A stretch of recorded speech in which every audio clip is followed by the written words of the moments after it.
Now see where I stopped over there? You can see the wiggly. Boo, boo, boo, boo, boo. Okay, so that's why. And if you don't care about that, you could do that throughout your entire floor. But I would want to try to blend those in accordingly. But you see, I'm not going to finish this room. In fact, I can walk on this floor now. You know, if I put any marks on it, I'm not really too concerned because I still have this in my way. I've got to take that out, and even I've got to disconnect it, pull it all apart. It's a little sauna, and that sucker works really good. I still got carpet down, so I still have my work cut out for me in this particular room. And once I take all that out, let's say I finish this little section of room and it's perfect all the way to the floor tiles right here. And then I think, okay, at least I won't have to touch this floor over here anymore. I'm going to do this floor here the same way, and I'm going to blend it in just like how Joe was telling me.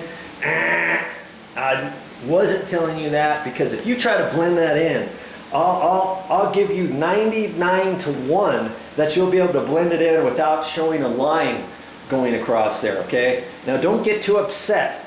When you get to that point of this room, then you're going to spray it from left to right.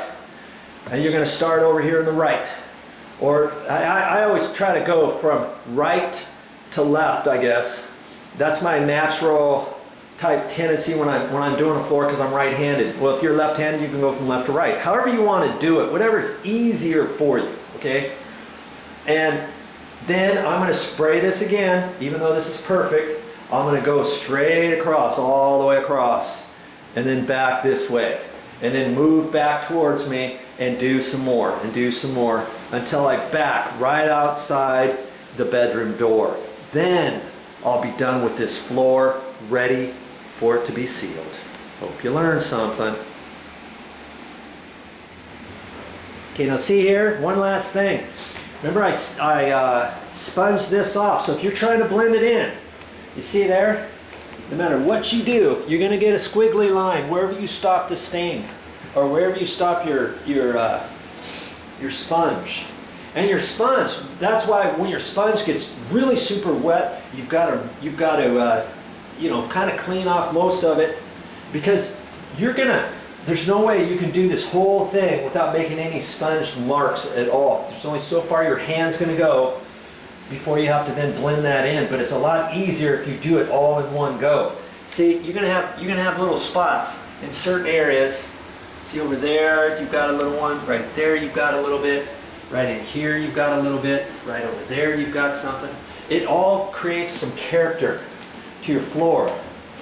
Okay, but the last thing you want is a big long line where you stop the stain or your sponge. Now this goes, if this was old concrete subfloor, and if you didn't have that ugly mastic on there, look at this.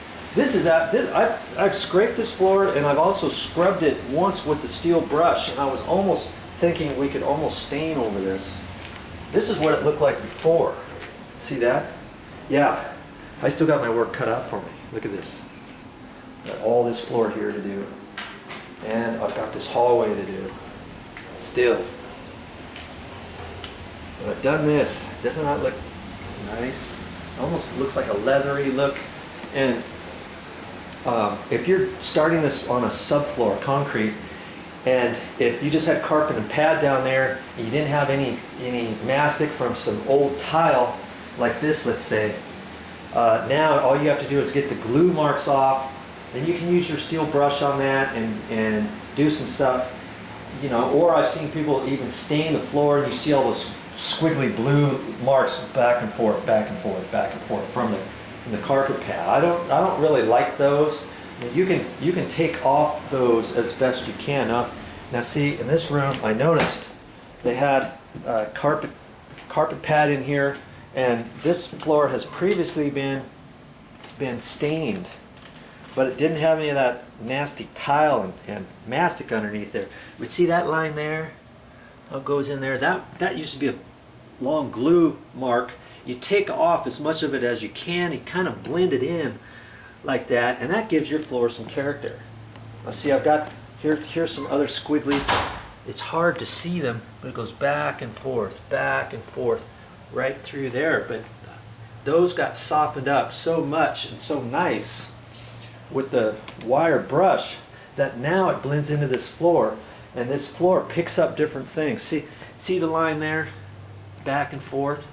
That was from glue that they just poured the glue out and then put the carpet pad right over it. But most of that was pulled off, and then the rest of that gives you a little character. If you don't scrub it at all, now you're going to see kind of like a glue mark back and forth, and it might look kind of cheesy. It's all up to you as how much work you want to put into it. Okay.